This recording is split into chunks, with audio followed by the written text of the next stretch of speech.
There we go. All right. Hello, everyone, and welcome to a new campaign of Waterdeep Dragon Heist on the Friendly Dungeon Master channel, the Forever DM No More group.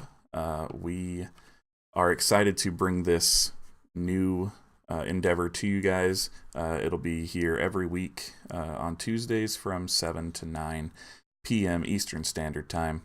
We're having a little bit of technical difficulties thanks to Discord and Twitch and Streamlabs, all three being a little weird tonight, but we're getting there. So just real quick, want to run down exactly what this is all about. This is going to be an audio-only broadcast, so that you can just kind of have it on in the background if you want, just listening to it. We do have a beautiful overlay that we are using courtesy of Hannah. Once again, Hannah has provided us with all of our overlays to date, and they've each been more beautiful than the last, and I think this one's my favorite so far. This one is just knocked it out of the park. So we've got some new characters to introduce, and we will get to that very soon, but we also have some new players to introduce, and we'll do that right now. So you should recognize my voice by this point. I am Hobart, aka the Friendly Dungeon Master, and I will be running this game for these four individuals, one of which you also should know pretty well, and that would be Hannah, who is fighting with her computer right now. Hannah, are you good to go? I'm good for now. Yes, I'm here. All right, who are you playing? So I am playing Cordelia El Chortle, the Storm Sorceress, with her cat Ellie.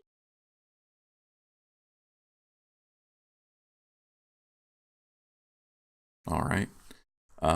And a voice that might be familiar to some of you who've been following the channel for since its inception, but hasn't been heard for a while on this Twitch stream, DeForest. I'm back with a vengeance. Maybe. Yeah, no, not quite. I'm just happy to be back. Well, we're happy to have you. Can you tell us who you're playing?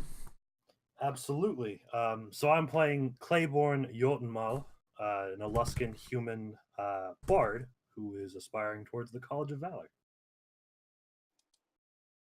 Awesome. Hannah just reminded me that I totally forgot to roll our intro video that she made, so give me just a few moments while everyone else is introducing themselves to get that going. Like I said, technical difficulties. So we have a couple of new people with us, and we have Rosemary and we have Megan. So Rosemary, why don't you introduce yourself to the people? Hi, I'm Rosemary. I have not been playing D&D very long, but I'm just really happy to be part of this campaign. I am playing a half-orc fighter named Kirasha. All right, very cool. And Megan, who are you playing? Hi, my name is Megan, and I'm going to be playing the rogue pirate Arakakra. His name is Akbar. Fantastic. Okay, still working on, man, and I need to update the overlay. I am not on my game tonight, apparently. So, yeah, bear with me just a moment while I try to get this sorted out. Oh, goodness. There's no better way to start a new campaign with a few technical difficulties. It's good. Shows we try. I guess.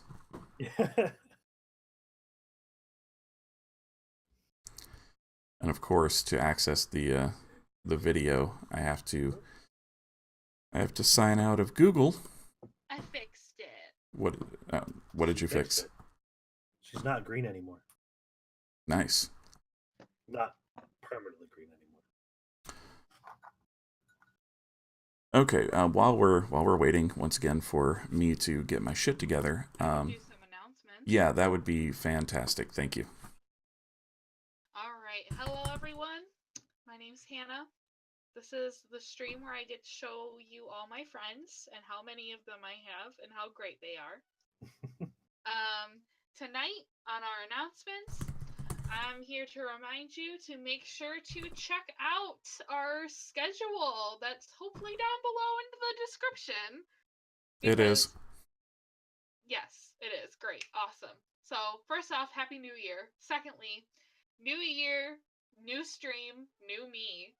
We are going to be streaming more often now with a new schedule that you can find down below. Our Tuesdays from here on out is obviously going to be this.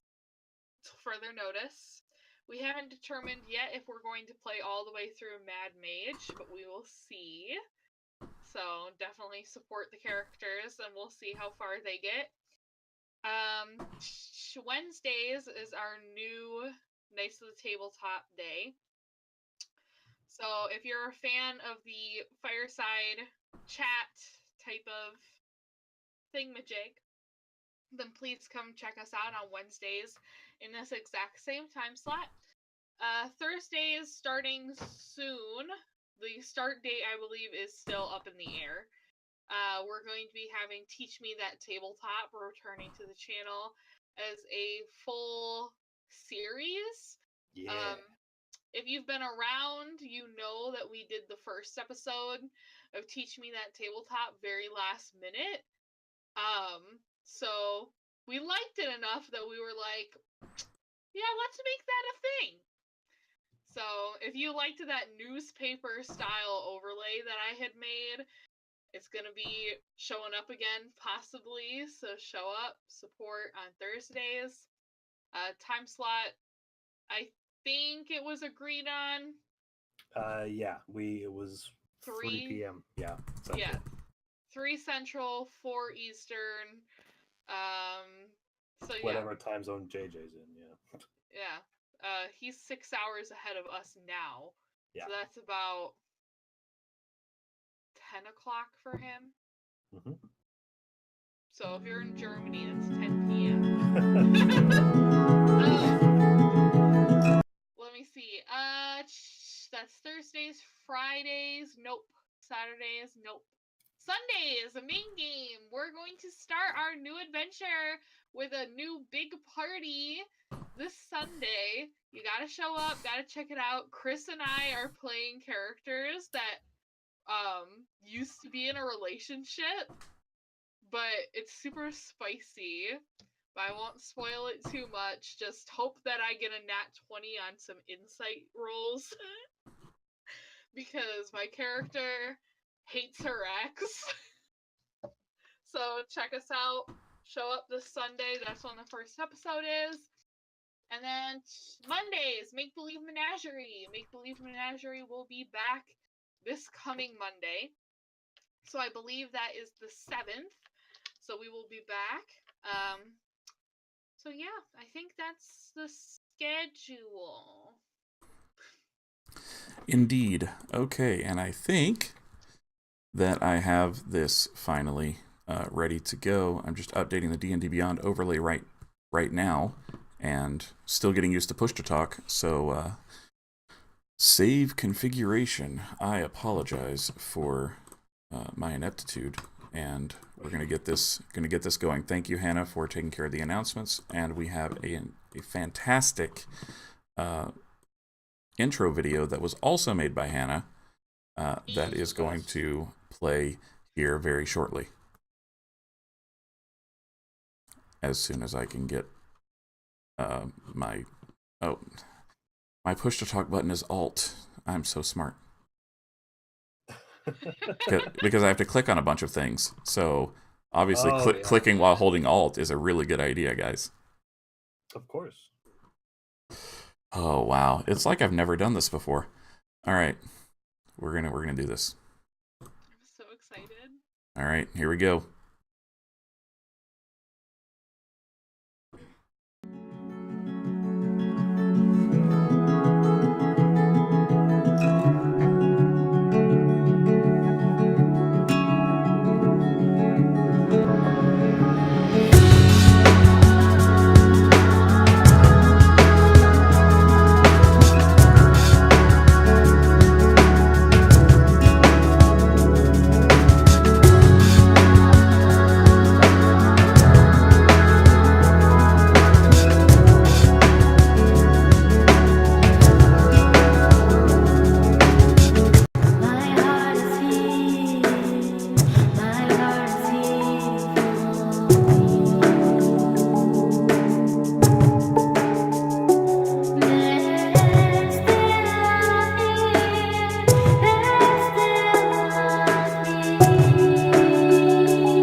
right, intro video is now done. So once again, that was made by Hannah. I hope that it worked well. I cannot see Twitch right now because I'm on a laptop with a single screen and things are a little crowded at the moment. But we're going to push through because we've got some D&D to play. Yes. Yes. All right, is the D&D Beyond overlay looking correct? I think it is. Yay! Oh. Sweet. All right. Let's do this like professionals. All right, everyone. Once again, welcome to our Waterdeep Dragon Heist campaign. We're just going to jump right in. The City of Waterdeep, the City of Splendor. It is the shining jewel along the Sword Coast. And it is a bustling place filled with different smells and sounds. And everywhere you go, there's someone... Pardon. Everywhere you go, there's something happening. There's always a flurry of activity everywhere you look. And that is never more true than when you enter a particular tavern. And that tavern is known as the Yawning Portal. And the Yawning Portal is owned by a man named Durnan, who took this place over and built this tavern around the sunken ruins of a wizard's tower. And he charges people to go down into this tower that is now below the ground. And he also runs the bar. And he runs a tight ship, but adventurers from across the world come to this place, whether seeking wealth, seeking treasure, seeking adventure, or just seeking traveling companions. Everyone who comes here has their own story to tell, and many of them have a fate that is intertwined with other visitors. That is the case for 4 adventurers that walk into the Yawning Portal. They're paired up, and the 2 that walk in first are, I'll let you guys describe them, are Karasha and Cordelia. Would you like to describe yourselves? Sure. So I'll go first. Cordelia, she comes in to this tavern, very comfortable in her own skin, very excited. She enjoys being around a lot of different people. That can be told as soon as she comes in. Long, thick, strawberry blonde hair, likeness of a half-elf, little bit of a sense of regality in her, so perhaps a high half-elf. Dark eyes, thick eyelashes, blue dress, and like a crown of a holly wreath sits atop her head. And in her arms, along with her, is her very fat, very fluffy Maine Coon cat companion named Ellie. And she's very much in head of herself, like very excited, wants to talk to everybody and everything. And at times it can cause her to get a little too far out of her hired helper's eyesight, which is Kirasha, who is with her. Oh, is that my cue? Yes, that's your cue. Sure. Okay. So, Kirasha is very tall. She's 6'5". And she's very barrel-chested. She's very strong, very muscular. She looks quite battle-worn. She's got a scar across her mouth. It's at a slash, and one of her tusks is broken and jagged. She has long hair that's been pulled back, and it's shaved underneath, and it's pulled up on top of her head in a bun, and she has a gold hoop through one of her ears. And she's got a lot of weapons. Okay. And as the 2 of you enter the Yawning Portal, it is bustling. It's about midday right now, but it is not a work day for most people within the city. Waterdeep is one of those those places that you kind of hear about as a almost a myth if you've never been. It's hard to believe this a place like this exists where people people still work. People do struggle to make a life for themselves occasionally, but for the most part, the population here is one of wealth, and there's a lot of nobility that lives within the city of Waterdeep, and the people that live here have kind of grown accustomed to shorter work days and a bit more of a life of leisure than you would find kind of out in the unsettled lands. So as you walk in, you see just a crowd of people within the tavern, and you see a gentleman behind the bar, and this fella is not showing up on my overlay for some reason. Oh, that's because, yeah, there we go. There we go. So you see a guy who has almost mutton chops on his face, but no chin. The chin is clean shaved, and the mutton chops kind of curl up into a mustache. And he looks muscular and maybe middle-aged. And he is currently pouring a tankard. And you would know this to be Dernan, the proprietor of the Yawning Portal. And as you guys come in and kind of scan around to kind of take everything in, are you trying to sit at the bar, or are you going to find a spot near the back? Where would you like to sit in the Yawning Portal? Cordelia kind of gravitates towards a table, but not one that's like in the back, like kind of like in the middle, where she has a good eye on the door and good eye all around, because she loves people watching. So that's kind of what she's aiming for. Okay, no And worries. Kirasha, oh, sorry. No, go ahead. Kirasha has actually been hired by Cordelia's father to protect her and like be her bodyguard. So she just goes wherever Cordelia goes. So she just follows Cordelia's lead as she keeps an eye around the tavern. Okay, and does Kirasha sit, or does she kind of stand behind Cordelia? I think she sits. I think standing is kind of awkward. She looks kind of menacing, but she's not trying to be. She's just wary. Gotcha. Which is perfect, because Cordelia loves whispering comments about the people she's watching. They're mostly positive comments, but she still whispers them because young girl being all cheeky and whatnot. Indeed, indeed. All right, so you guys sit there for a little bit, and like I said, the place is busy, but it doesn't take too long before a serving boy comes up to you, and he is just there to take your order for whatever drink you would like. Kind of a mousy-looking guy, maybe late teens. Probably got this as a summer gig. And he tells you that house ale is still available. There is a fine selection of wines. You can order food, whatever you would like. Cordelia probably looks at Kirasha and it's like, is there anything you want? Because I'll buy it for you. I don't think I'm hungry or anything right now, though.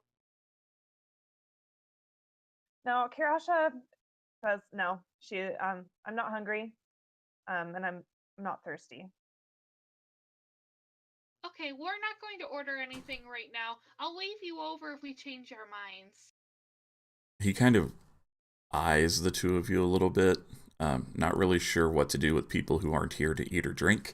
But he kind of nods and backs away and heads back towards a different table.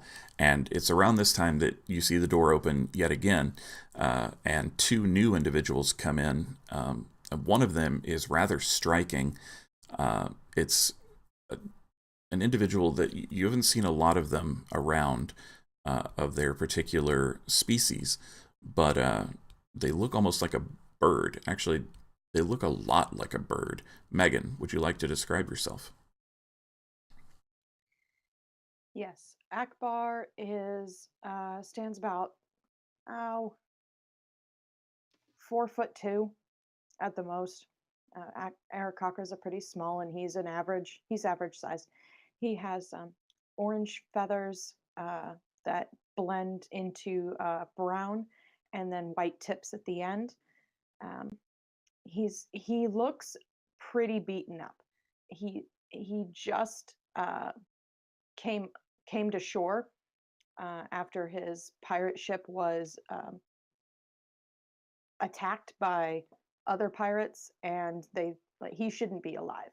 So the bedraggled, damp mess of a bird that you would see like sort of limping into the bar looks pissed off, and he kind of looks like he fell down a flight of stairs into a pit of alligators. And he just drags himself, kind of still dripping, and his supplies, his bags, everything is wet. So he just drags himself, dripping little drops of water all over the floor, up to the bar, and puts his stuff down, digs out a coin from his pocket, and smacks it onto the table. Okay. So you just walk up to the bar, shouldering past a couple of people, and they kind of give you a sideways glance, but seeing the state that Akbar is in, they decide it's probably best not to mess with the angry-looking bird, and slap the coin down on the table, or on the bar, and Durnan kind of takes his time walking over. He definitely doesn't rush, and he just kind of stops and like, "What do you need?" I need something strong, and I need it now. Strong we can do. And he takes the coin and slides it into a tray underneath the counter, and kind of moseys off to the side to pour a beverage. And while this is happening, DeForest, what are you doing, and what do you look like? Helping the Aarakocra through the door initially is what would originally be described as a large man until you took a moment to analyze him a bit. He is broad, a stocky man, only about little over 5 foot. He's not a large man, tall man, but almost as wide as he is tall. Does not really. You'd almost mistake him for a gutter folk. He's in sun-bleached and travel-torn clothing. He has a heavy pack on his back that is capped with a large, round wooden shield on his hip. He has a long sword and a wood-cutting axe. He's tanned, but still fairly fair of skin. His head is shaved. It looks like he shaves probably every other morning. But he wears a short, trimmed beard that looks like it might have been a pretty vibrant copper that has faded to peppered grays and silvers. He looks like he's already done with everyone in this room. Not really a scowl, but more like a tired sneer. Seems like permanently pasted on his face. For the most part, even though his clothing is travel worn, it seems to be within repair, except for the right sleeve, which below the elbow, it has been torn and an attempt to rehem, and the arm that's left exposed is left mangled. It looks like it's recovered from some vicious attack, as it is covered in grisly scars and twisted gouges that have become now white, ugly splotches across the not misshapen, but it almost looks like it's been twisted slightly. And around each of the scars, there is black tattoos that almost look like stitching.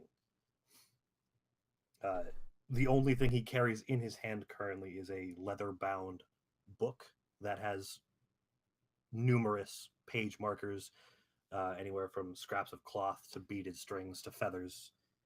And seeing the person that he had escorted to the bar make his way to the bar, he's going to grunt, adjust his pack a little bit, and follow slowly.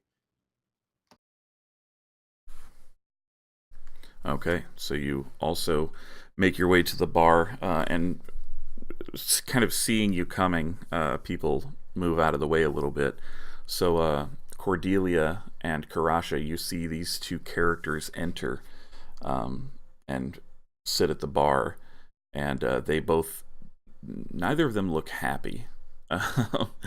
One of them possibly by circumstance, the other just possibly by personality, but they don't look too pleased to be here.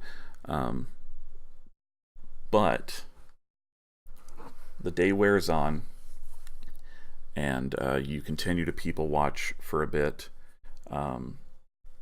looking for your friend, the Silver Hand, and you have not seen them come in yet. But as you're kind of looking around and observing people watching, you see a little bit of a scuffle start to break out towards the back of the room.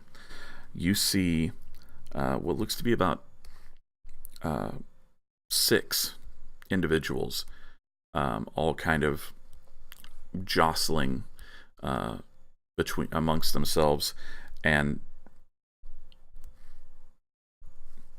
sorry, I lost my place. You hear a shout from one of them. "Ya pig! Like killing my mates, does ye?" And you see, kind of standing up to her full height, a 7-foot tall half-orc woman get punched in the face from a male human with a bald head, and the bald head is absolutely covered in these eye-shaped tattoos, and he has 4 other humans behind him, and they all just look ready to jump into the fray, just kind of standing there cracking their knuckles and kind of jeering the half-orc woman. She takes the blow to the head and then kind of looks up at him and smiles a little. You can see kind of a profile view of this as it's going on. And she roars and leaps at the tattooed figure. And like immediately as soon as this happens, you hear cries of "Fight! Fight!" And people just begin swarming around, kind of obscuring your view. Akbar and Claiborne, you notice this as well, because it's pretty apparent, and the bard who was playing at the front of the tavern on the stage has stopped and is now looks to be taking bets from the stage.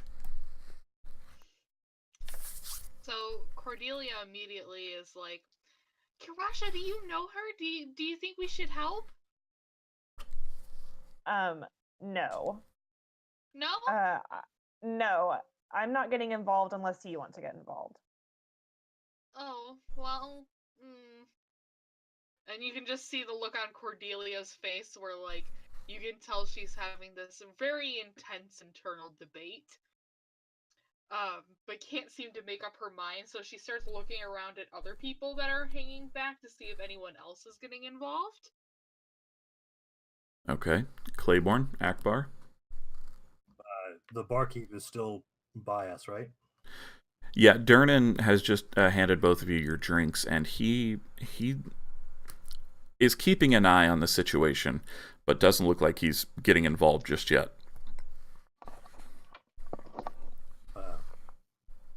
Akbar is gonna stay at the bar and nurse his drink, and like he's just like he's not paying attention at all. He's downed his first drink, he's ordered a second one, and he's just like fluffing his feathers out, like trying really, really hard to get the salt water off of himself. And he's starting to go through his backpack and check all of his gear and his weapons. And I mean, it's amazing that all of his stuff survived, but he's just double checking that nothing is ruined. the half orc woman, she's completely outnumbered, right? Oh yes. Yes, she is. It is currently 5-on-1. Well, the other 4 have not jumped into the fray yet, but they look ready to at any moment. Okay, and how does she seem to be holding herself? Well, you would have a difficult time determining that, as the crowd has currently pushed so far and so close around the fight itself that you can't really see what's going on. You just see an occasional leg or arm kind of above the head, so you would need to try to move in a little closer. Okay. He will take the second drink that he's ordered, and with both of them in hand, he's going to just take a step up onto one of the tables to get a better view. Okay. And kind of with a bit of an idea of what's happened, he'll raise the fresh flagon, and he will yell, "Fight, sister! A fist raised in adversity is the strongest!" And we're going to award her a bardic inspiration. Nice. Okay. So yeah, you do that, The table and he climbs up on, the table that Cordelia and Karasha are sitting at. it could be. Yeah, let's say that it is, Okay, I like that. because that's fun. He does not smell good. He smells like a man who has been working all day. Karasha leans away from him and kind of looks around him. She's not too interested in the fight, but she does want to see what happens.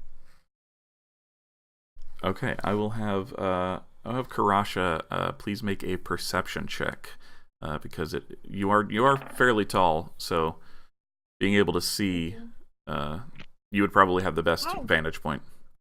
That is a critical fail. Ooh. I see shit. Great start. Yeah. Very I have auspicious. no idea what's going on. No. You see the backs of people's heads, and you do notice that one of the men standing, kind of blocking your view of the fight, is starting to go bald, but is trying to cover it up. That's about all you notice. Cool. But Claiborne, you, after giving your inspiration to this woman, you see her just kind of bolstered, and she is just throwing hands with this man with these weird eye tattoos on his head, and she is beating the crap out of him. He'll look to the bard and raise 2 fingers and then point to her. Okay. Well, two silver pieces, then point to her. Duly noted. Cordelia, in the meantime, is just sitting there holding her cat, trying to make sure her cat doesn't get spooked with all the noise. Okay, I'll say that you're familiar enough with your kitty that you're able to do that. I won't make you roll an animal handling check. But let's see. Let's find out a little bit more about these characters. So, let's talk to Claiborne, since you've got the best vantage of the best view of the fight right now. Is Claiborne from Waterdeep? If not, where is he from? Claiborne is actually from Icewind Dale, Dougan's Hole, one of the smallest town in 10 towns of Icewind Dale. He has been on a bit of a pilgrimage, trying to get as far south as he can, as quickly as he can, or to get as engrossed in the wilderness as he can for reasons. And he was told by one of the harbor masters that for people like him and for the people he aspires to meet, Waterdeep was the place to be. So he's only recently been here about a week. Okay, so you have only been here about a week. So you, watching this fight, you have no idea why these people are going at it quite so angrily. Nope. It looks to be a bit more intense than a regular bar brawl. the crowd seems more invested than they would normally be for something like that as well. So let's talk to Cordelia. Yeah. What is your exact history with the city of Waterdeep? So Cordelia is from one of the older families of Waterdeep, one of the older magically related families. She, however, being not exactly in the line of inheritance, we won't get into it too much right now. For most of her life, didn't enjoy luxuries and was kind of the locked in the tower type. But as of lately, with the death of her father, she's been able to experience life a lot more and has been able to experience quite a bit of Waterdeep. She spends most of her days walking around, talking to as many people as she can. And she's not one to wave around her nobility either. Okay. So you have a pretty good handle on like the comings and goings of the different factions of Waterdeep. So I would. Well, you're having a hard time seeing though exactly what's going on. So yeah, not a lot of help with this. But Kirasha. Are you similar to Cordelia? Have you lived in Waterdeep for a long time? Well, Kirasha has been in Waterdeep since before the death of Cordelia's father because he hired her to be a bodyguard for Cordelia. Am I getting this right? Yeah, so Okay. it would be at least 3 years she's been there. Okay. So yeah, so Kirasha has been there for at least 3 years. Before that, she came from a settlement pretty far away, where she was like a gladiator, and she is actually still enslaved to the people who like kind of own and run that settlement. But none of Cordelia doesn't know that, and part of the enchantment of her enslavement is that she can't talk about it. So Kirasha has gotten to know Cordelia over the course of their time together and would pretty much do anything for Cordelia because she was the very first person to ever show her kindness. So even though she's been hired to be as a bodyguard for Cordelia, she has a loyalty to her that goes beyond coin. Okay. So I would have Kirasha roll a perception check again. This time specifically looking at the individuals that are duking it out. Okay, that's 14. Okay, that is enough. You see that the 5 human individuals, particularly the man with the eyeball tattoo. The eyeball tattoos kind of give it away, honestly. Anybody who lives within the city of Waterdeep for very long would recognize this imagery. This is an agent of the Xanathar. And the Xanathar is one of the leaders of a crime organization within the city of Waterdeep. And recently there has been a lot of beef between the Xanathar's Guild and the Zentarum, also known as the Black Network. And you would wager based on the garb and the animosity between the female combatant and the 5 men that she is probably Zentarum.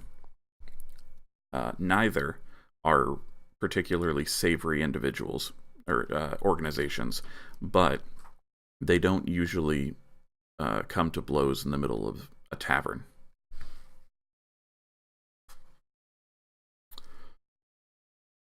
Is anyone moving to interfere? He will. Clay is going to stay and watch until any of the other crones join in. If they start to gang up, he will throw himself into the fight. Okay. I asked Cordelia, do you want me to intervene? Do you think it'd be a good idea? I don't have any interest in who wins the fight, but if you do, I will take action. Well, it's more so I just don't want anyone to get hurt, but if those other guys gang up on her, then I think we should probably help. Right now, it's still just her and the one, right? I can't see. Can I stand up to get a better vantage point? Because this whole time I'm just sitting. Oh, I assumed that you had stood up to try to see. No, I had leaned away from the God, what is Clay. the guy on the table? Clay, sorry. I leaned away from Clay and was kind of peering around him to see if I could see anything. I'm sorry, I have been envisioning in my head that she has not stood up yet. Okay, that's fine. That's fine. This is all introductory flavor anyway. So yeah, you stand up and you can definitely see over the tops of most of these people's heads. And having been in Waterdeep for a while, and based on your earlier role for perception, you actually would recognize the individual with the eye tattoos on his head, and he goes by the name of Krentz. That's Krentz. And I think, yeah, you would also know the female half-orc combatant, as that would be Yagra Stonefist. I'm going to put up a picture of her right now. And right now she is still looking to be getting the better of Krentz. She is pummeling him, kind of got him straddled on the floor, and is just beating his chest and face in as he tries to block. It looks like he is probably not long for the waking world, and his cronies are definitely looking like they're going to jump in if things don't turn around for him.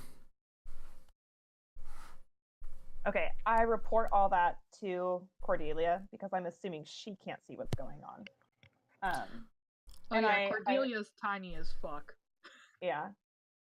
And I tell her, if you want, I can intervene if the others move against Yagra. But I don't think she needs our help right now. Well, yeah, if she gets outnumbered, like if the other people that came in with him, if they all start beating on her, we should help because that's the right thing to do. Okay. Okay. As you wish. Akbar is still up at the bar. He's like barely vaguely interested at this point. He's at least mostly dry. He still looks like an absolute train wreck, but he's familiar with Durnan, so he just turns and looks at him and then like points at the brawl and says, "So this is what your bar's turning into now? You're a brawling bar?" You know damn well that we are not a brawling bar. I do not condone this sort of behavior, but every now and then it's nice to just let these idiots fight amongst themselves, get some of that nervous energy out, you know. If it gets too rough, I'll break it up. You know that.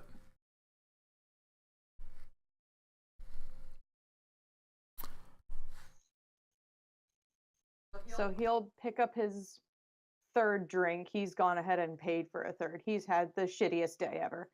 And he's gonna just like casually stroll towards the fight. And since he's itty bitty, he'll stand up on a wayward bar stool that's being ignored and just get a casual passing, barely interested look at the fight.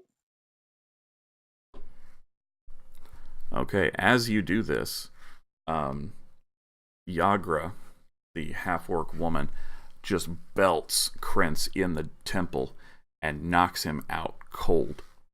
And the crowd around cheers and starts banging their mugs on the tables. And as if on cue, all 4 of the remaining Xanathar Guild cronies jump in and just start pummeling Yagra. She is definitely getting wrecked immediately after knocking Krentz out. That's the trigger. They move, Yeah. As soon as they Kirasha. move, go ahead. No, you go ahead. You started first.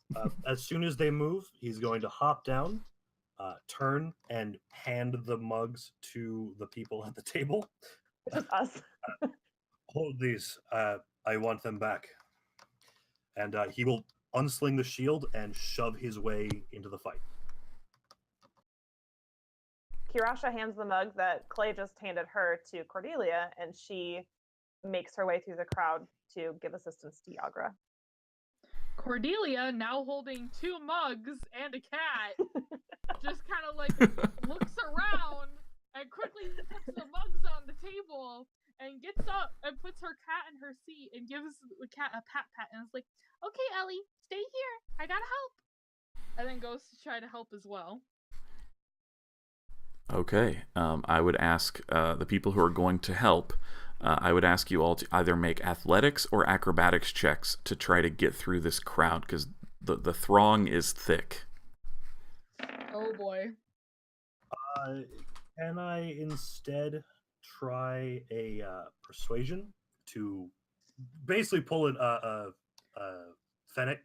Just, everybody move! Oh, yeah, definitely. Roll it. That's a total of 16. Okay. Well, Cordelia rolled a 17 on acrobatics. Nice. And Kirasha rolled a 9 on athletics. Okay. So, Cordelia, you begin like kind of slipping your way through the crowd very easily, just kind of maneuvering through almost like a cat.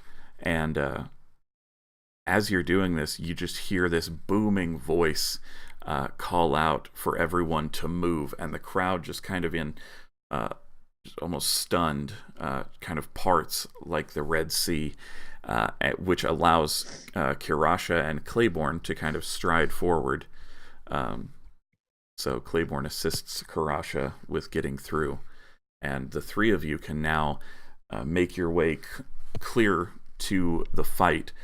And as you come up to it, you see all 4 of these individuals, and they have now backed off of the unconscious form of Yagra.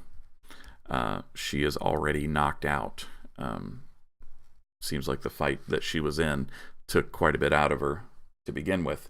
And as you guys come up to the fight, you see some people in the crowd start to grab the assailants and kind of pull them back and hold them. And you see Durnan, who somehow has made it faster than the rest of you to this scene.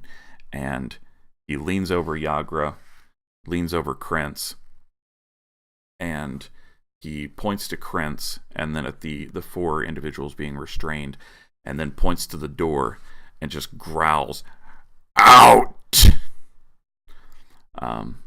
And the 4 of them kind of gather around their unconscious friend and kind of pick him up, 1 arm and 1 leg each, and kind of carry him out. And then Durnan starts trying to rouse Yagra.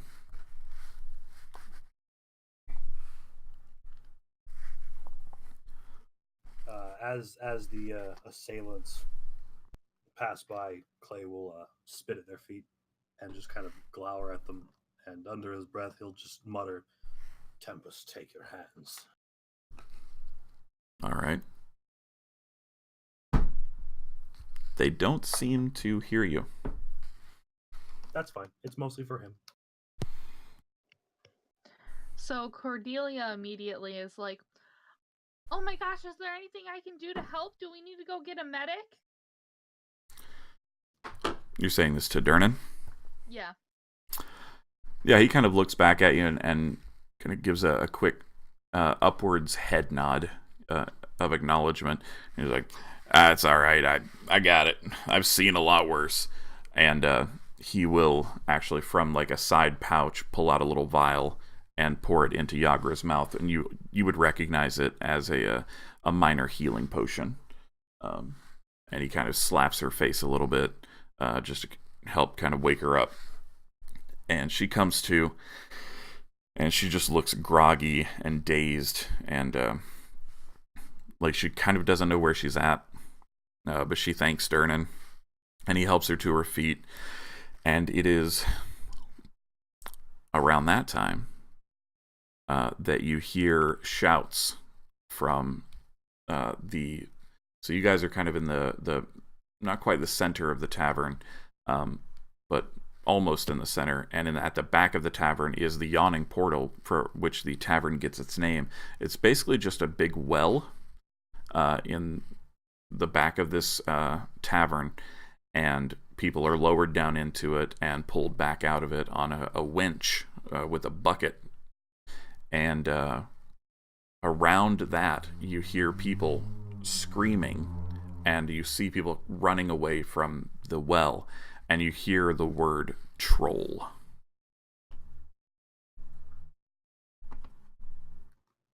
At the mention of troll, he will quickly grab the drink which has been left unattended.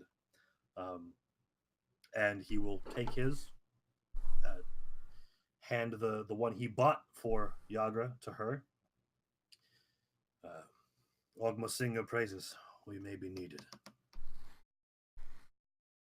And she just kind of nods and downs the whole thing in one gulp. Do the same.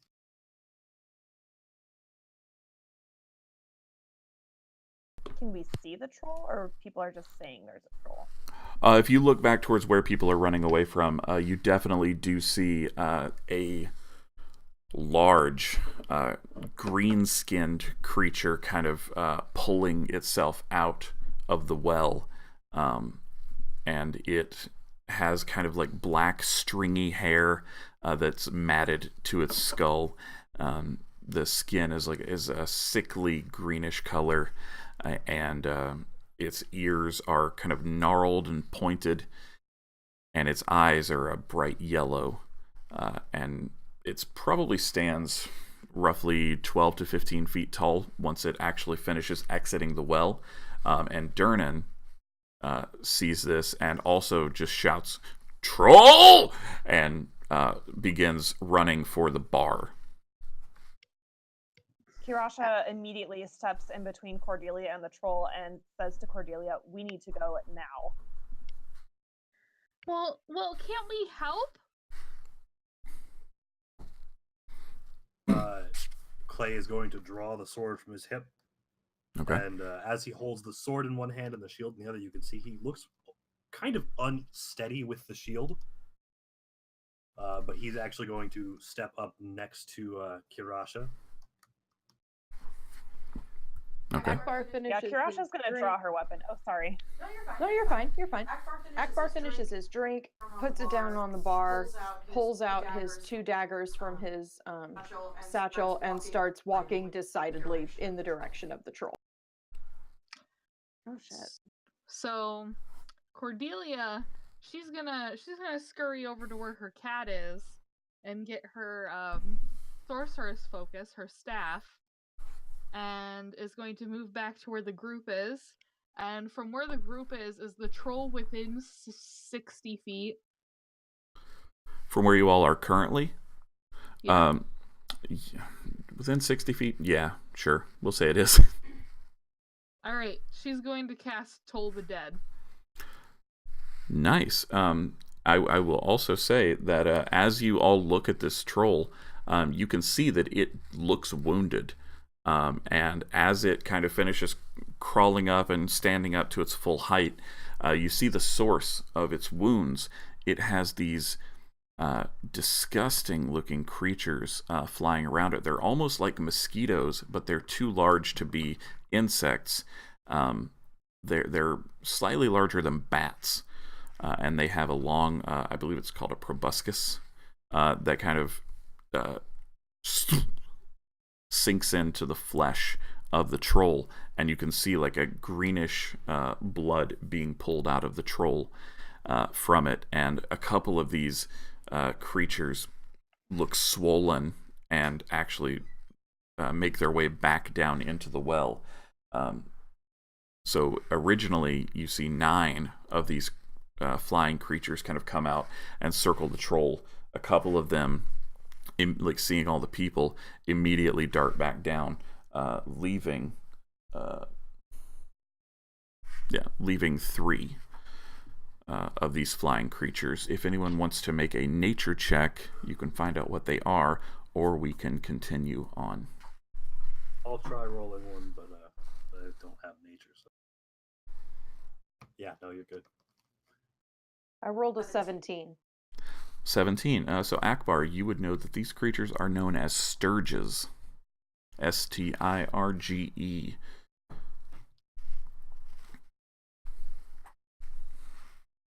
And they are nasty little buggers. So the troll definitely looks like it's been injured. These sturges, there are 3 of them that are circling around the top of the troll's head. And Akbar is currently making his way towards the troll. Durnan, at this point, has made it back to the bar, and you see him reaching behind the bar, kind of feeling around for something. Akbar, you would know that is where Durnan keeps his personal greatsword, or is it maybe a longsword? No, greatsword. I was right. And he looks like he's going to throw himself into this fray. So Cordelia casts Toll the Dead. What is the save for that? So the save is a Wisdom 12. Okay, that is going to be an 11. So no. What does that look like? So when Cordelia casts Toll the Dead, she takes her staff that has it's like an antique gold with a large crescent moon on the top and a ribbon kind of cascading down and intertwined with the staff. And when she casts it, she kind of like swings her staff and points with it, and you can just hear the sound of like a cat bell as the effects of Toll the Dead take place. That's adorable. 5 points of necrotic damage. Okay, so as you all hear like this this quite loud tinkling of a cat bell, you see the troll kind of get hit with this wave of sound, and it's just like just this guttural growling sound. Is anyone else going to do anything as the troll is coming out of the well? It's on the edge of the well, right? It's just now, it's like finishing the final step over the edge of the well. Is its focus on the bugs or everybody else around? I would say make an insight check.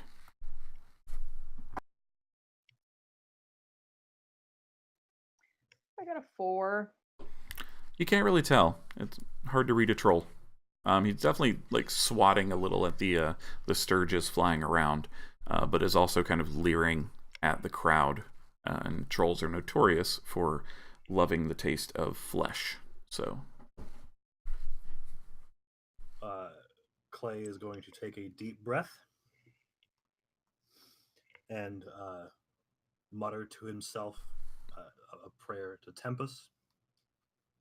And he's going to go ahead and cast Heroism on him. okay. And then with his newfound bravery, he's actually going to charge forward and try shoving the troll back down into the well. Nice. Okay. I would say make an. Let's see. We're gonna do. Well, we're just going to use the shove action. Oh yeah. Okay. So. Which I believe is strength, right? Yeah, it's a. Yeah, it's opposed strength checks, I believe. Okay. Oh, no bueno for the troll. Ooh, I was going to say, it looks like heroism worked, even though it doesn't give advantage or anything, but I rolled a natural 18 plus 3, so 20. Yeah, you definitely beat the troll. The troll rolled a natural 5. So nice. yeah, So, so yeah, you brace himself shove with the shield and just shoulder it in. Yeah, and that's exactly what happens. You kind of just barrel into this troll, and like it's just, as I said, like coming out of the well and starting to try to find its footing, and you slam into it, and it falls backwards. I'm gonna roll an dexterity check to see if it can grab on. Nope, natural 1.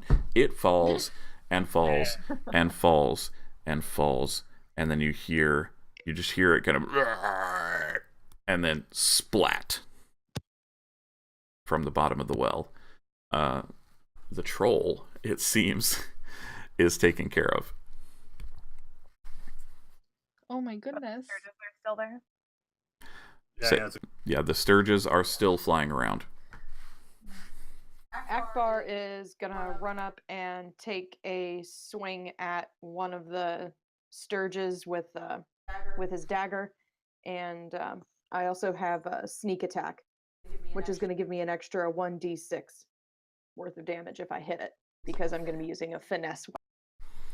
Well, the thing with sneak attack, for people who've never played a rogue before, is in order to use sneak attack, you have to have advantage on the attack or be hidden from them. Well, that's stupid. it gets crazy later. Trust me. Especially since. Oh yeah. Never played a rogue before. All right. Isn't However, it also if you're attacking a target that's engaged with an ally. yes. I might be thinking of a house. Yes, that is true. But the Sturges just lost their meal.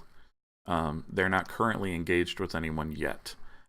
So you could hold your attack until the Sturges are engaged with someone else, and then you would get your sneak attack damage. The person who is now under their circle? We'll see. Yeah. Well, am I closest to them? After running up, you and Clay are the two closest. You can fly, so you can actually get up to where they were, which is about 10 feet up in the air.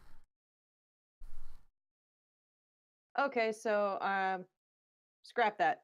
Akbar's gonna jump into the air and fly at them and try to hit them with his talon. Okay, let's see that attack roll.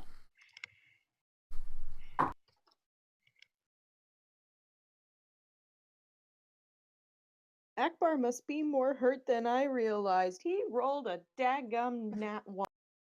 Oh. Poor Akbar. All right, Get so that. What's up? I was just gonna say, get that fail. Yeah. So yeah, we're gonna roll a fail scale here. So Akbar, I would like you to roll a D100, which we do not have, so you roll percentile instead. Roll your 2d10s and tell me what the result is.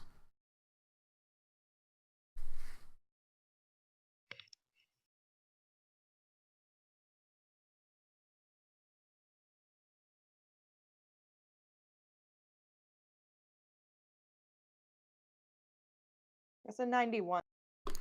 Holy crap. Okay. Shit. All right, so technically on the fail scale that is used on Almost Heroic by Patrick Tracy, the goddamn DM, I can take it. a 91 is fatal. But we're not going to do that. I don't like the rule of having you damage yourself on a nat 1. So what we'll say is that Akbar goes to swing and misses completely the Sturge that he is swinging at, and actually ends up planting his dagger into the wall behind the Sturge, like into a beam. And you will spend the next round incapacitated trying to get this dagger out of the wall. You cannot move, you cannot attack. Oh, sad. Oh, goodness. All right, Oh, who's boy. next? Starting off great, guys. Great. So the sturges are up in the air. Yeah, they're about 10 feet up. I will say, with your height, if you wanted to swing at them, you could. Oh, okay. Then I'm gonna move forward and take a swing at one of them with my battle axe. All right, have at. And I'm gonna. That is I rolled a natural 18 plus 6, so that is 24. Nicely done. 24 will definitely hit. All right, and then where's my d8? Okay, and then I rolled an 8, plus 6, right? So that's 14. Plus my fighting style is dueling, so I get an extra 2. So that would be 16. 16 points of damage on a Sturge. You kill it 8 times over. So, yeah, you swing. What's the weapon you're using? A great axe? A battle axe. Battle axe. So you swing this battle axe, you cleave this thing in two, and like as the blade is slicing through it, you kind of turn it just a little, and like it's almost like a baseball with the second half, and its head just gets bunted across the room and splats next to the bard, the terrible three string bard that was playing earlier, and he shrieks. So that's one down. We got 2 more left. Who's taking them? I believe it is. Well, I mean, we don't really have turns, but I've kind of been keeping rounds. That would be Cordelia if you wanted to act. Let me see. Cordelia. I mean, yeah, sure. Well, before you do that, we'll see if they do anything, because you know they are in this. Let's see, Akbar. They are closest to you, so one of them is going to attempt to use its blood drain on you, and that is a 24 to hit. Oh yeah, that's gonna hit. I only have an AC of 12. Yeah, I think that will hit. Okay, so you suffer 4 points of piercing damage, and the Sturge is now attached to you. So at this, it's attached to you. You want to get out of that as quickly as possible. I'm gonna squawk and like flail the wing that is not holding onto the dagger that I'm trying to pull out of the wall, and try to reach around and yank it off of me. Gonna reach around and yank it off. All right. Well, you will do that after Cordelia takes her turn. Okay, Cordelia is just gonna cast Toll of the Dead again at whichever one is still floating around. Okay. Which is a Wisdom 12 roll for them. That is a natural 20 on their part. Okay, it doesn't hit. Sorry. She tried. Waterdeep's got some smart ass bugs. Yeah. Very wise. All right, who's up next? Who wants to go? We don't have to go in the same order. I'm not rolling initiative for this because this is yeah. again. At this point, Clay is going to actually run over and try to help. If he can reach. Akbar is still flailing. Yeah, I mean, I'll say that that Akbar and the Sturge are only about 5 feet off of the ground at this point because of Akbar's flailing. So you're able to reach up and kind of help out. How are you attempting to help? I guess I'll actually try to pull the Sturge off of him. Okay, so that will be Attached, right? yes. So that will be a strength check, please. That is a 12. That will do it. It did not roll well. So you pull this scourge off of Akbar, and Akbar is looking pretty hurt. And like as soon as you pull the scourge away, are you attempting to hang on to it, or are you letting it go? We'll hold on to it if we can. Okay. With its terrible roll and your better roll, I will say that you do manage to hold on to it. So it is considered grappled. All right, and there is one that is still floating about that has not engaged with anyone, and it's seeing how this is going, and it is going to try to just fly back down the well.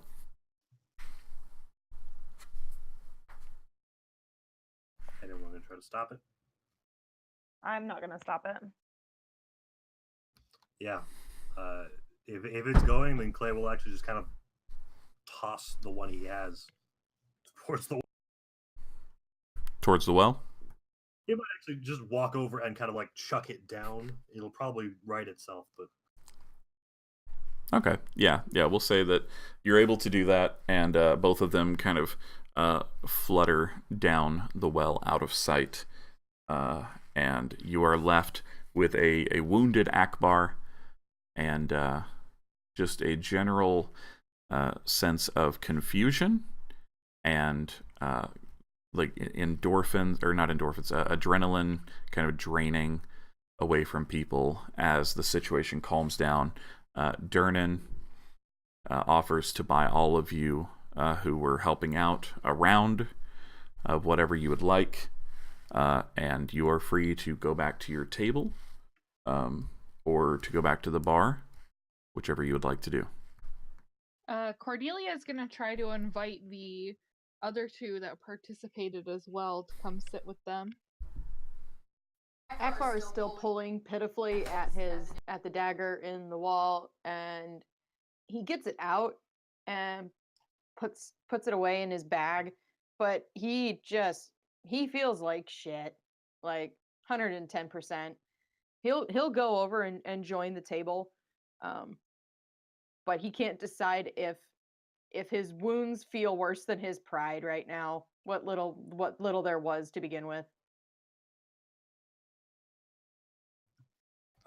As Akbar sits down, Clay will kind of force a toast between the two of them. Just kind of forcefully tap his flagon against Akbar's. It's good. He'll allow it. Ogma will sing of us this day. Thank you. And he'll point to the other two and then take a drink before finally taking off his heavy sack and placing the still unsheathed sword and shield just leaning against them. Okay, so you all sit down at the same table, and whatever drinks or food that you desire is brought to you. Durnan definitely takes care of people who help out with incidents like this. They don't happen that often, but when they do, he appreciates people jumping in and helping. And as you all are kind of talking amongst yourselves, is there any conversation that you would like to happen before we move on to the next part? I don't think there's anything that Clay would have to say of note here, so unless anyone else. Kirasha's gonna keep to herself and just, I mean, she's participating because Cordelia is, she just really tends to follow Cordelia's lead in these kind of things. She's not a people person. She's not here because she wants to be. I mean, she does want to be because she's very loyal to Cordelia, but she doesn't really have an interest in the other people. That's fair. So Cordelia is actually gonna like ask what everyone's names are. Very important. So she's just gonna be like, well, since we all kind of know each other now, what's everyone's names then? Clay, and I don't know you. Well, you're sitting with me, so that's close enough. And that's why I gave you my name. Clay. I'm Cordelia. Name's Akbar Swiftwind. And I hurt. I'm sorry. A little accident prone, this one. Oh. That's not good. Maybe we can work on that. I didn't used to be. I used to be pretty good at being a bird. Oh. That's kind of sad. I think you have the bird part down. It's everything else I think we need to work on. Hey, you two. You got close to him when they were fighting, right? All those assholes brawling around. Mm-hmm. Yes. Okay. Did any of you see anything on them, like tattoos or anything like that? I'm looking for a particular ne'er-do-well, if you get my drift. At the mention of tattoos, Clay's eyes will narrow as he kind of moves the arm that is tattooed onto the. Is it a tattoo of a winged snake? It's not. Okay, then we're cool. One of them, the first one to go down, he was tattooed. Did it look like a winged snake? No, it looked like eyes. Damn. All right then. At the mention of a winged snake tattoo, Cordelia, you would know what that signifies. That is the excuse me. That is the symbol of the Zentarum. So Cordelia, she kind of like twitches her nose and pets her cat, who also twitches its nose. And she's like, Do you know where that tattoo comes from? Do you know exactly what you're looking for? No, I just know that it's the only identifying feature of the goddamn no good some bitches that jumped my ship, killed my captain, killed my crew, and thought they killed me. So I'm after them. They're called the Zentarum. Oh, good. Now them assholes have a name. Yeah. While this conversation is going on, now that he's got an arm on the table, he's going to be slyly trying to get the cat's attention. Okay. I will Rubbing say, his fingers together and kind of tapping the table. I would say make an animal handling check. I have that. And that's a natural 20. Oh, shit. All right, Cordelia, how does your kitty respond? So Ellie, being a special kind of kitty, with the nat 20, Ellie does look up, acknowledges you, and actually does meow at you. But Ellie does not seem all too interested in getting out of Cordelia's lap for some reason. But the cat does look at you and lock eyes with you and acknowledge you in its cat way. If anyone's watching, there's almost, if not hidden by the beard, a slight smile will crack at the edge of his mouth before he'll just kind of take his hand back and start drinking again.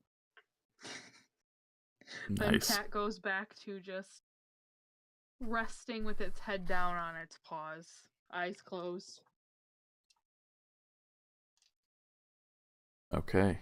So as you guys are just kind of sitting around, Akbar kind of licking your wounds, and we'll say that this could count for a short rest. If you would like to roll one of your hit dice to heal up, you can do so. But as you're all sitting there, just kind of getting to know one another and contemplating what just went down, you notice a smaller individual approaching you. He's an older man, and see, the natives of Waterdeep would recognize the large beard, kind of bushy beard, Victorian-esque style collar, and his floppy hat that he wears, and a glorious waxed handlebar mustache. You see Cornelia and Kirasha. You see Volothamp Gedarm walking towards you. Volo is known in Waterdeep as a bit of a braggart and an embellisher of sorts, but he is also well known as a fantastic and prolific writer. He has published a few notable works, one of the most recent of which was his Guide to Monsters, which did very well, and kind of detailed a lot of the more unsavory creatures that one might find throughout the lands. And he is walking towards your table, kind of hat in hand, and he's kind of ringing it nervously. Oh my goodness. Oh my goodness. I think I know who that is. He's coming over here. Okay, guys, you gotta act normal. Like normal people. Normal for you, for me. Normal as in someone who's like really popular is coming over here. I'll kind of look over his shoulder at the man approaching. Okay. I've seen men like this before. He just wants money. I'll shoot him. Well, we don't know that yet. And he kind of starts getting up as she stops him. He'll sit down. Okay.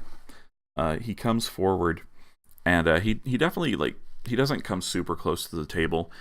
He keeps a respectful distance. He's not trying to hone in on your personal space or anything. But he is definitely, like I say, he looks nervous at first, and then he kind of, it seems like he just kind of mentally pep talks himself, and he puts his hat on, kind of adjusts a little, and straightens himself up, kind of brushes the front of his jacket off, and he looks at your table and kind of gestures broadly, and you see a wide smile across his face that doesn't touch his eyes, and he's like, "Well met and hail, friends. You be adventurers, yes?" Of sorts. Well, hopefully the sort I can use. I need help, friends. Do you mind if we talk for a moment? Not at all. Around to the table and I won't mind. Dernan, around for the table, please. And you hear from behind the bar, "God damn it." Fine. Akbar will put a hand up and say, "And sandwich."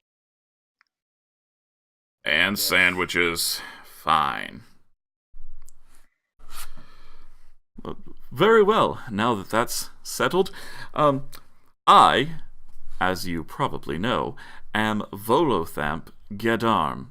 I am a writer, an adventurer, and a man of some means, if I do say so myself. And as I said, I need help. I trust that those of you who have been in our fair city for more than a 10-day have noticed the violence that permeates these streets. I haven't seen so much blood since my last visit to Baldur's Gate. But now I fear I have misplaced a friend among this malevolence. My friend's name is Floon Blagmar. He's got more beauty than brains, and I worry he took a bad way home a couple nights ago and was kidnapped. Or worse. If you agree to track him down with all due haste, I can offer you 10 gold dragons apiece now and I can give you each 10 more when he is safely returned. May I prevail upon you in my hour of need. And he just kind of looks expectantly. Kirasha just waits for Cordelia to respond.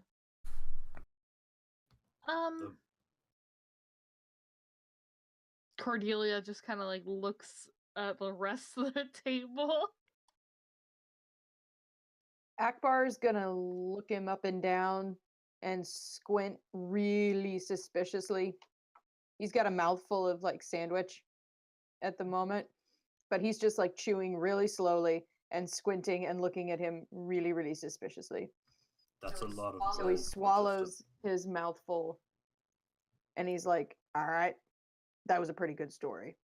Now what really happened? I don't buy it. He's taken the words out of my mouth. I would have you both roll insight checks, please.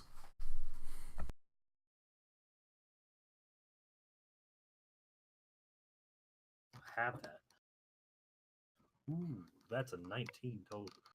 Nice. Well, thank God for that. Akbar got a 3. So as you've kind of grill him a little bit, switch dice. Volo kind of looks down and removes his hat again and starts kind of twisting it once more and says, well, to be perfectly honest, I fear that I may have gotten Floon into some trouble. We met for drinks at the Skewered Dragon 2 nights ago. We drank, we gambled, and then I left. And that is the last that I saw of him. I fear for my friend. As I said, he's not the brightest, but he is a dear friend. And I will pay you well if you find him for me. The money's good. I'll help you. Thank you. What say the rest of you? Okay, I'll help. Kirasha nods. Akbar hard swallows his sandwich and takes a long, long drink and just sighs. Fine. Yeah, all right. Price is right, but I still don't buy it. Fantastic. Thank you. Oh, that is such good news. And as I said, and he like kind of fumbles around his pockets and pulls out 10 golden dragons for each of you, and places them in front of you on the table.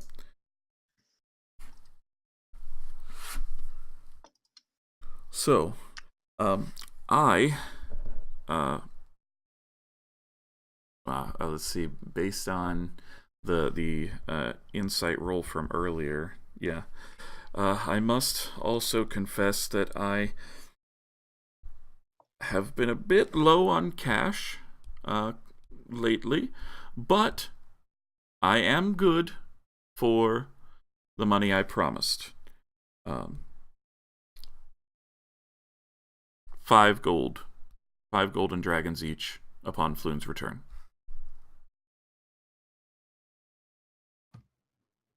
The deal was for 10 on return, was it not? Was it? It was. Oh, silly me. Yes, Silly's 10, right. 10 gold dragons for each of you upon Floon's safe return. You can count on Volo. Written down. Very well. Like contract style. Akbar slowly unclenches his fist under the table. All right, D, what were you saying? The man will keep to his word. We don't need a pen. As he will pick up the sword and be sure to make a bit of a show of sheathing it. Okay. Volo, he's kind of hard to read in this particular moment, but he doesn't really seem rattled by the sword display. But he is nodding furiously, like, yes, I will keep my word. But if you desire a contract, I can do that as well. That's fine. I just want Floon back. I'm sure I have a pen and parchment here. One moment. And he kind of scoots in and lays a piece of parchment down on the table and begins scratching out a simple contract. And looking over it, it is exactly what you've agreed to, that upon the safe return of Floon Blagmar to the Yawning Portal, Volothamp Gedarm will pay each member of this party, and it lists everyone by name, 10 golden dragons apiece, and it is signed Volothamp Gedarm. And Cordelia holds out her hand to take the contract. He hands it over. And she rolls it up all safe and tucks it away, and she's like, okay, I'm comfortable. Okay. Before you set out, I feel that it would probably be best if you knew what Floon looked like. And he kind of nervously chuckles to himself. Floon is a handsome young man, probably early 30s, and he has reddish blonde hair. It's a bit wavy, and the last time I saw him, he was dressed in garb that could only be described as princely. Floon is at the forefront of fashion most of the time here in Waterdeep. As I said before, we were drinking and merrymaking at the Skewered Dragon, which is a bit of a seedy place in the dock ward. Floon enjoys frequenting places where he is not quite as easily recognized. Comes from being a handsome young man with money, I suppose.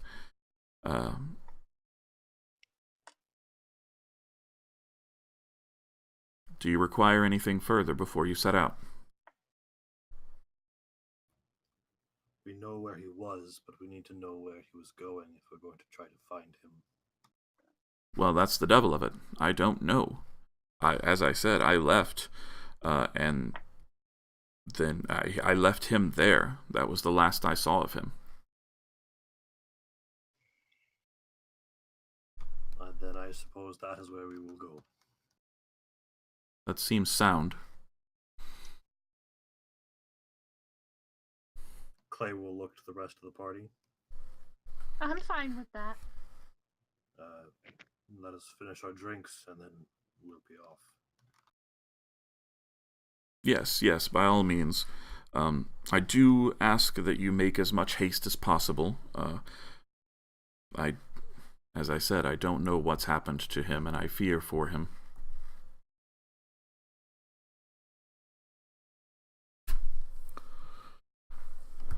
However, in the meantime, another round of drinks on me. Dernan! And you once again hear Dernan just like, all right. And another round of drinks is brought out to everyone. And Volo kind of strokes his mustache and tightens his scarf and exits the Yawning Portal tavern. And you all are left to your own devices with the mission of finding Floon Blagmar, and your first indication of where he may be is the Skewered Dragon, which is a kind of a seedy joint in the dock ward that Cordelia and Karasha would know. Is kind of where the it's definitely where kind of the lower class resides. But even more than that, it's where the kind of the seedy underbelly of Waterdeep thrives. The Xanathar Guild and the Zentarum both have networks in the dock ward, and there are a lot of places in that area that are best avoided, and generally speaking, the Skewered Dragon would be one of them. But it is not an out-and-out bad place to be necessarily. It's just it's sort of like a dive bar that has a reputation for a fight-a-night type of place. So it's not the worst place in the world, but definitely not somewhere where you would go to have a quiet night. Right. Akbar turns to Cordelia and still just looking absolutely suspicious and not trusting anything that just happened, just says, "All right, so I'm not from here. What the hell kind of place is this that we're going?" Not my favorite. Just smiles. Is it the kind of place them goddamn Zentarim are gonna be at? Maybe. I mean, All Akbar had to hear was maybe, and he perks right up. He kind of like ruffles his feathers one more time, slings his backpack up onto his shoulders, downs the drink that he just got in about 4 or 5 gulps, and says, "All right, we're ready when you are. I can't wait to kill some." oh boy. Clay is going to down his drink, ready his pack, but before he leaves, he's going to go see the bard. Okay. Yeah, because you bet 2 silver on Yagra to win the initial fight. So you finish your drink and head over to the bard, and it should be noted that this bard is terrible at his job. He is not engaging the crowd. He does not play well. His lute only has 3 strings, and he just generally has an air of not giving a shit, but is still somehow allowed to play here at the Yawning Portal. Well, Clay will be concise. He'll walk over with, as soon as he gets close, if he'll outstretch a hand. I believe I'm owed something. Aye, right enough, that you are. You bet 2, correct? Yes. All right. And he kind of fumbles in a pouch and hands you 6 silver pieces. Thank you. And as he turns to walk away, he'll stop, turn back around. You're terrible. You should consider a new profession. And then he'll leave. Or rejoin the party. As you leave, you hear him mutter, "Aye, it's not the first time I've heard that." So as you rejoin your party, it's probably, the sun is starting to set, and nighttime is starting to fall. You can procure rooms here at the Yawning Portal if you so desire, or you can try to find another inn. There are plenty of them in Waterdeep. But before that happens, Cordelia, I would like you to make a quick history check, please. Oh wow, she's proficient in that. Kirasha, since you've been here for a while as well, you could either roll separately on a history check, or you could choose to aid Cordelia and give her advantage. Well, I'll give her advantage. What? okay, let's see. Rolled the same thing twice, so it works out with a 19. Oh, nice. Yeah, I thought it was going to be bad from the way you were talking. Okay. Me too. I was about to stop her and be like, well, see, I don't really need it, because I rolled a 19 both times. Well, yeah, it worked out. You could have gotten a nat 20. That would have been fun. So just a real quick rundown of the Skewered Dragon. You've heard a little bit about it in your time here, and you would know that it is definitely a Zentarim-owned establishment. It is not necessarily like a hub for their activity, but they do have a hand in its running and its daily business. So the Zentarim control the Skewered Dragon. and it is so yeah, it's between Net Street and Fillet Lane in the dock ward.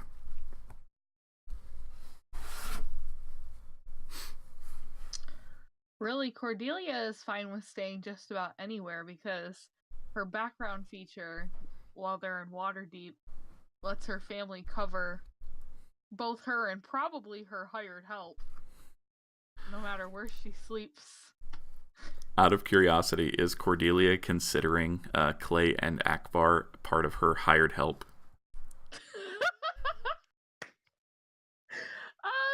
She'll play that part to support everybody. If she really thinks it or not, don't really know. She probably doesn't, to be honest, because she wasn't introduced to a more comfortable, noble lifestyle until after Dad passed a couple years ago.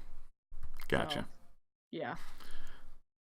Okay, so Cordelia is able to procure rooms for the party, unless anyone has an objection, at the Yawning Portal, and I assume that's where Clay's been staying for this week anyway. So yeah, I would, and Akbar as well. And Akbar got a little bit of a discount for you guys, being buddies with Durnan to begin with, and you guys are able to have a quiet night of rest. If you would like to have any kind of conversations or further interactions, now would be the time to do so. If not, we'll move on to the next morning. has the information that this is a Zentarum frequented location been given to the party? That would be up to Cordelia. If Cordelia got asked about it any further, she would have spilled beans. Cordelia's very, uninterested in the topic, so she'd have to be asked about it further. Gotcha. And Clay's not going to press, so that answers that. To be fair, this information would have been known to you when Akbar was asking about it. I just didn't get a chance to ask you for the role. Fair. That's okay. So sometime if we are... Actually, we should get that consensus. Are we spending the night before we go, or are we just going to go? Kirasha does not want to go at night. Cordelia, just out of comfortability reasons, doesn't want to go either. She wants to sleep. Okay, so Clay is the only one who, at the moment, is ready to go at the moment, but that's okay. Akbar's got ants in his pants, and he wants to go, but he's not familiar with the area, and he has experienced the Zentarum bloodlust at firsthand, so he's not prepared to go after them without a load of people with him. So if the consensus is to stay put out of self-preservation, he's going to stay put.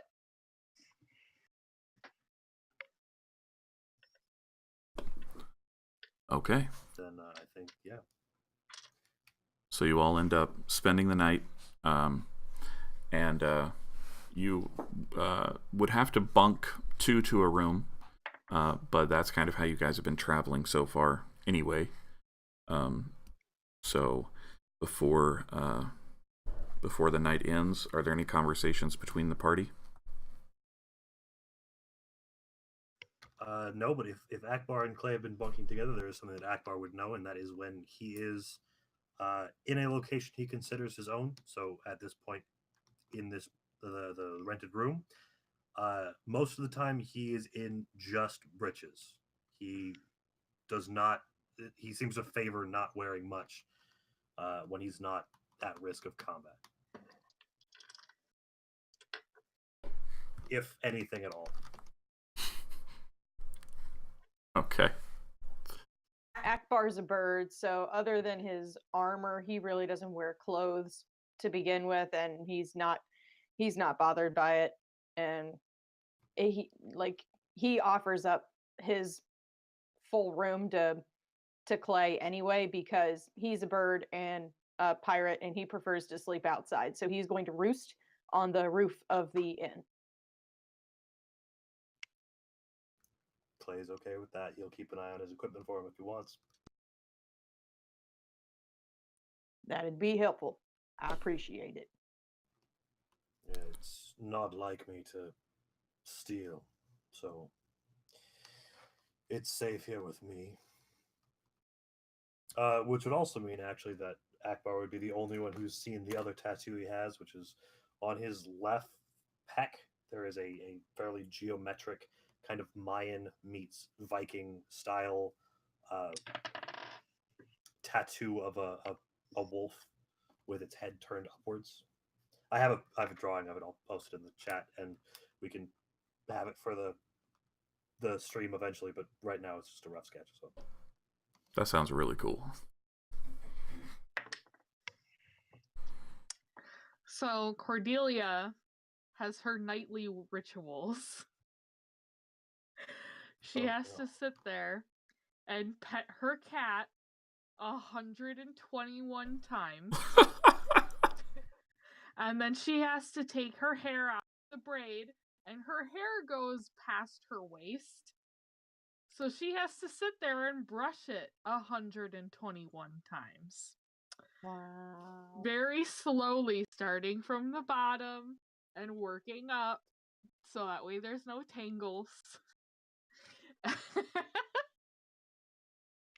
And she just kind of like sits there on her designated bed after petting her cat, starting to brush her hair, and she's fully comfortable being in just her chemise, her satin chemise around Kirasha. It's fine. So that's what she does during the evening, just kind of like hums to herself while brushing her hair. All right. What is Kirasha doing? Kirasha doesn't, she knows Cordelia's nighttime routine pretty well by now. And she doesn't really have a routine of her own. She just, changes her clothes and, takes off all her weapons and puts them in a safe place and crawls into bed and waits for Cordelia to be done so they can snuff the lights. Okay. Yeah, when She's very Cordelia's done, it's bedtime. Mm-hmm. So Kirasha knows to just be ready for whenever Cordelia's done. Okay. All right. So as you all find yourselves to a night's rest, Akbar, it does begin to rain as you are roosting out on the roof. However, there is like a little alcove that you can sit underneath, and there are actually some other birds that kind of sit there with you, and you just listen to the sound of the rain on the tin roof, and it's very soothing, relaxing. You find yourself drifting off to sleep easily. The rest of you have comfortable beds that you can sleep in, and the next morning you are awakened by the smell of bacon, eggs, sausage, gravy, all of the good stuff that you could want for a hearty breakfast. Cordelia smells it in her sleep and then like shoots upwards and it's just like, favorite breakfast! Biscuits and gravy, and starts getting ready. I assume that Kirasha wakes before Cordelia. Yes, Kirasha has been up for a while. She's an early riser. Good deal. So Kirasha is already like fully armored, weapon strapped, like ready to go. Okay. What about Akbar and Clay? Are they early risers, or does it take a while? Clay is an early riser. He's basically as soon as he wakes up, without dressing again, still just basically in his breeches, he will take that book and find a warm place if they haven't stoked the fire, by the fire, and just read. He'll mutter quietly and recite, almost sounds like prayers to himself as he reads. But he will usually try to be up before the sun. Akbar is the same way. He's a bird, so he's up with the dawn. He's already downstairs. He has a cup of coffee and a huge plate of breakfast already in front of him. Okay, so as you all eventually make your way downstairs, you can order a breakfast. It is delicious and hearty. And sorry, yeah, I forgot the word delicious. Megan's looking at me weird. I forgot the word delicious. But you guys eat your fill and are set for the day to come. You all get a long rest, so spell slots, HP, all of that is restored. And I am actually going to have us end the session there. It's a little bit early, but the next part is going to take up, I think, the full 2 hours for next week. So I think this was a good little dive into Waterdeep. Yeah. I gotta tell you all. Yeah. You gotta picture this 4'10" woman with like one of those really big dining plates smothered with biscuits and gravy and like eating the whole fucking thing. I think she almost out eats Kirasha. Favorite breakfast. It's kind of the opposite for Clay. For such a big man, he doesn't eat a lot. And when I say large, now that he's like bare chest, he has a bit of a gut to him. More of a beer belly than an actual gut, but he's not necessarily a fit man. And he eats a plate and leaves some left over. Akbar hasn't had a decent meal in days, so where he would not normally gorge himself, he is absolutely determined to feel the goodness of a warm, full belly for a change. He doesn't eat heavy things like the biscuits and the gravy, but he'll have several slices of well buttered whole grain bread and all the meats. He's a total carnivore. Eat it. Bird don't care. All right. That's making me hungry now. Yeah, me too. So that will end our session for tonight as you all have your breakfast and set about to finding Floon Blagmar, headed out to the Skewered Dragon in the Dock Ward for the following day. Thank you guys so much for joining us and for listening in. This will hopefully, I'm saying hopefully because I'm really trying to get YouTube uploads and stuff done in a more timely fashion. I would really like to have this up within the week, so I'm going to do my best to get that done for you guys, so you can listen to it if you missed any of it. And we'll be here same time next week, hopefully with the same people if they didn't find tonight's session too boring. And once again, thank you for your support of the channel and making another campaign feasible and something that we're excited about. And if anybody has anything else, now's the time. No, I just would like to double the thanks and say it's fantastic to be back. It's good to have you back, buddy.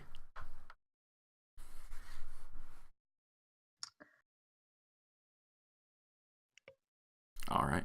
I think that's it. So we'll go ahead and stop dragging this out and wish you all a very good night. And until next time, remember, Happy New Year. yeah, you filthy animals. Yes, Happy New Year. And until next time we meet, don't forget to keep it friendly. Good night, everybody. Good night. Good night. Good night.